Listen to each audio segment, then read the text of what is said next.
en función de todas las inteligencias artificiales que parece que hay, que yo pensaba que eran todas las mismas, pero no. No solo que hay distintas empresas que se dedican a la inteligencia artificial, sino que existen tres tipos, tres géneros de inteligencia artificial. Al parecer se clasificarían de la siguiente manera: tradicional, generativa y agéntica. Ahora, vamos a hablar con Elisandro Santos, que es experto en inteligencia artificial, que nos va a ayudar a repasar y a conocer estos tipos de inteligencia artificial. Hola, ¿cómo estás, Elisandro? Nacho Otero te saluda acá en Delta 90.3. Gracias por atendernos. ¿Qué tal? Buen día, ¿cómo andan? ¿Todo bien, vos? Bien, todo bien. ¿Usás inteligencia artificial en tu día a día todo el tiempo o más o menos? No me imagino cómo sería mi vida sin utilizarlo hoy en día, porque te digo la verdad, cuando empezás a entrar en este mundo te das cuenta de la eficiencia que produce, ¿no? Y tareas que antes capaz que te llevan 2, 3, 4 horas, pasaron a llevar 3, 4, 5 minutos. Entonces, verdaderamente hay un cambio total y como digo siempre, es la primera vez en la historia que el ser humano técnicamente puede comprar tiempo. Entonces, esto es fabuloso y trascendental. ¿Cómo uno podría usar a la inteligencia artificial? ¿Como un asistente personal, por ejemplo? Sí, esa sería una buena forma de arrancar, de comenzar. Siempre digo, la forma más fácil es empezar a interactuar con ChatGPT o con Gemini, que son estos famosos LLM, hacerles preguntas que te respondan. Una vez que validamos eso, empezar a buscar ir un poquito más allá, ¿no? Romper ese paradigma que solo le pregunto y me responde y que ahora empiece a hacer cosas por mí, que es cuando empiezo a darle tareas y funciones que ahí me empiezan sí, a simplificar mucho la vida y a sacarme cosas de encima. Necesitamos primero que la inteligencia nos vaya conociendo en función de que después vaya haciendo cosas. O sea, el típico, como cuando entra de repente algún cadete, por decirlo de alguna manera, viste una empresa que primero tenés que ir dándole tareas, seguir viendo, pero primero te tiene que conocer cómo sos vos y qué es lo que vos querés. Depende, si vos lo vas a utilizar por una función en la cual va a tener que interactuar con un tercero, obviamente lo mejor es que te conozca, ¿no? Tus necesidades, tus gustos, tus ideas, tus pensamientos. Ahora, si vos en realidad lo vas a mandar a hacer una tarea media genérica que no necesitas saber cómo vos pensás o qué es lo que pensás, a veces no es necesario darle mucho contexto. Lo importante más que nada es siempre que le doy una función es detallarle muy en específico qué es lo que necesito y cómo lo necesito, porque el problema más grande que es cuando yo le doy una misión o una tarea o le pido algo y no se lo explico. Si yo, por ejemplo, agarro y digo, no sé, mandame un email presentándome. Y bueno, la inteligencia artificial va a mandar ese correo y va a presentarme como ella cree que me tiene que presentar, pero capaz que para mí era necesario que le adjunte un currículum, que le hable de mi hoja de vida, que le cuente un poquito qué vengo haciendo. Entonces, siempre hay que ser muy específico y muy detallado para que obviamente toda esta información la dé de forma oportuna, porque si no terminamos leyendo, corrigiendo, volviendo a pedirle, volviendo a corregir y demás. Con estos tres géneros, esto de la inteligencia artificial tradicional, la generativa y la agéntica, ¿qué son estos tres tipos de inteligencia artificial y cómo los identificamos en el día a día y para qué sirven?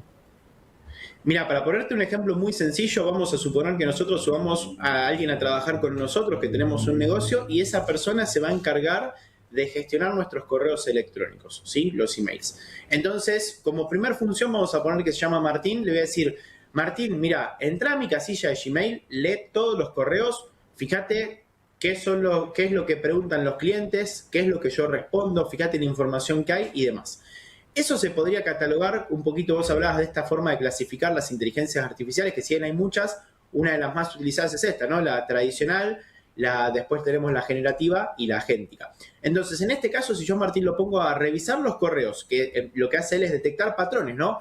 ¿Qué preguntan? ¿Qué tiene que responder cuando preguntan ciertas cosas? ¿Qué información tiene que dar? Ahí estaría utilizando la tradicional, que es buscar patrones, leer información y en base a esa información después poder dar obviamente respuestas en el futuro. Ahora, si yo a Martín le digo, ya aprendiste qué es lo que preguntan los clientes, ya sabes qué es lo que tenemos que responder, ahora por favor créame un correo para mandar una promoción. Ese correo me lo va a generar, me lo va a mostrar y yo voy a decir qué hago. Ahí ya estamos en la inteligencia artificial generativa, que es cuando yo la mando a crear algo. Puede ser un correo electrónico, una imagen, un video, una canción, un recurso, o lo que yo sea que necesite, hasta un artículo para una página web. Ahora, si yo a Martín lo llevo un poco más allá y le digo, ahora, además de aprender sobre todas las emails y además de crear un email nuevo, necesito que ese email lo mandes, que te empieces a comunicar vos con los clientes. Ahí ya entramos en la inteligencia artificial agéntica, que es cuando yo empiezo a darle funciones, a setearle que tiene que hacer ciertas cosas y ya las puede hacer de forma automática a él cuando yo le marco cierta periodicidad o cierto detonante. Por ejemplo, cada vez que un cliente me contacte, vos respondele, y respondele en base a la información y los patrones que fuiste aprendiendo.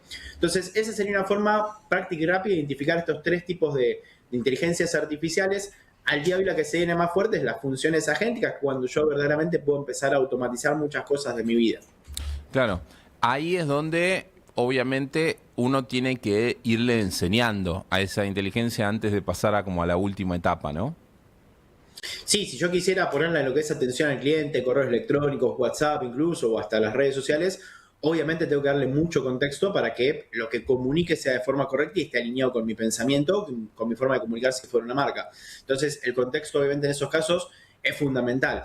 Tengamos en cuenta cosas muy importantes, que es que los algoritmos como ChatGPT o Gemini no tienen una memoria persistente, o sea, tienen el factor y la posibilidad de recordar ciertas cosas, de almacenar cierta información, de que le estructuremos cierta configuración, pero no suelen recordar entre diferentes conversaciones o diferentes chats. Entonces hay muchas veces que voy a tener que volver a pedirle algo. Por eso siempre conviene llevarlo un poco más allá. Ahí puedo ya directamente a ChatGPT entrar y crear un GPT personalizado que me permite ya sí darle una impronta y enseñarle algo de una determinada manera, o puedo buscar la forma de empezar a automatizar con herramientas como N8N o con Make para que ya tenga un contexto, una memoria general y demás, y empezar a profundizar mucho más. Por eso digo, siempre conviene arrancar con algo muy sencillo y a medida que voy validando eso, ir escalando, y uno cuando lo empieza a escalar y te das cuenta que en verdad todo lo que te genera es superlativo, ¿no? Nos cambia verdaderamente la forma de vivir y la forma de trabajar. Bien, Elisandro Agostín en Colingo te habla. Y ahora en la relación a la inteligencia artificial en Argentina, ¿cuál crees que es la manera en la que los argentinos la usan más a diario? Bueno, de momento, a ver, tenemos una gran parte de la población que todavía no está usando algoritmos de inteligencia artificial, o que a lo sumo, la gran mayoría te diría que de los que lo utilizan de forma media superficial. ¿Sí? Que es esto que hablo con ChatGPT, le pregunto algo y me responde, y ahí terminó el uso, ¿sí? Pocos escalan a ir un paso más allá, que es cuando empiezo a generar imágenes, videos, música o hasta incluso páginas web con el algoritmo, y obviamente muchos menos van a un paso más profundo, que es donde ya empiezo a automatizar procesos. Pero siempre lo importante es esto, está bueno que la gente comience, que arranque, es lo importante, porque también son cosas nuevas, son cosas que a la gente por un lado le asustan, ¿sí? Porque estamos de escuchar todo negativo, ¿no? Que quita trabajo, que contamina el medio ambiente, que utiliza un montón de agua. Entonces genera un poco de rechazo porque lo desconocido nos da miedo. Pero es un mundo en el que tenemos que entrar, porque esto, como digo siempre, es inexorable. O sea, estamos en un cambio total que tenemos que adaptarnos y aprovechar esto y potenciarnos, ¿no? Porque es un verdadero potenciador humano el día de hoy. Uh-huh, uh-huh. Y en el día a día, esto de que, viste, la inteligencia artificial nos va a reemplazar y demás, ¿vos imaginás la inteligencia artificial trabajando a la par, reconvirtiendo el mercado laboral? ¿Hay manera de saberlo? ¿Cómo lo ves vos, que trabajás todos los días con inteligencia artificial? Mira, como siempre digo, es verdaderamente imposible hacer futurología. Sí te puedo hablar de los patrones y de las cosas que estamos viendo y que están pasando ya en el mundo. Por ejemplo, vos vas a Miami, ya tenés coches autónomos que están en una fase beta de prueba, que dentro de tiempo va a ser normal que Uber, Cabify y Lyft y otras empresas ya no tengan tal vez conductores, ¿sí? Que simplemente hay una inteligencia artificial que está conduciendo ese auto. En China es el país hoy en día más robotizado del mundo, y probablemente va a ser el primer país robot nativo en el cual seres humanos y robots van a convivir en una especie de sociedad. Se está dando de que ya los robots están trabajando en ciertos puestos para los cuales falta mano de obra, o son lugares muy complicados o hasta peligrosos para el ser humano. Entonces ponen robots que no importa si el robot se rompe o si lo matan o si pasa algo. Y en lo que es el día a día de las personas que trabajan dando servicios, o incluso en diferentes departamentos o áreas de las empresas, ya hay algoritmos de inteligencia artificial o automatizaciones que están tomando una parte del trabajo. Hoy en día lo que está pasando, y probablemente lo que va a pasar, es que el factor más importante va a ser una readaptación de todo lo que conocemos hoy en día en el formato laboral. Va a haber un cambio total, va a haber una necesidad de cambio. Esto pasó siempre que hubo avance tecnológico en la historia de la humanidad. A medida que vinieron nuevas tecnologías, tuvimos que cambiar las cosas como los hacíamos. Así como cuando llegó el fax, cuando llegó Internet, hubo un cambio total y nos hemos adaptado. Esto pasa lo mismo, solo que esta vez creo que va a ser mucho más fuerte, porque el impacto es total y es completamente transversal a todo y a todos. Ahora, también hay muchos puestos que van a tender a desaparecer, pero también con esto hay muchos puestos que van a surgir. Por ejemplo, es normal que dentro de algunos años haya muchos robots en las ciudades, o sea, sea algo casi normal. como si hoy te dijera que hay autos, va a haber robots. Entonces, probablemente el día de mañana va a haber talleres para robots, ¿no? Porque alguien va a tener que arreglarlos cuando estos robots se rompan o se dañen. Entonces, va a haber un cambio total que a poco nos tenemos que ir adaptando. Si bien en Argentina no va a ser tan rápido como está pasando en China o en Estados Unidos, pero te diría que es prácticamente inevitable, más teniendo en cuenta que el mundo atraviesa una tasa de natalidad negativa. Esto afecta mucho, por ejemplo, a Argentina. Hay más muertes que nacimientos, lo que significa que imagínate que si hoy estamos con problemas para pagar las jubilaciones dentro de 20, 30 o 40 años, sería prácticamente imposible, ¿sí? Porque va a decrecer lo que son la cantidad de población en la República Argentina. Eso es un tema que se está tratando internacionalmente y que probablemente la solución sea justamente robots con inteligencia artificial que puedan trabajar donde no haya mano de obra. Bueno, veremos entonces cómo se va desarrollando esto y como vos decís, Elisandro, esto es algo que va cambiando minuto a minuto.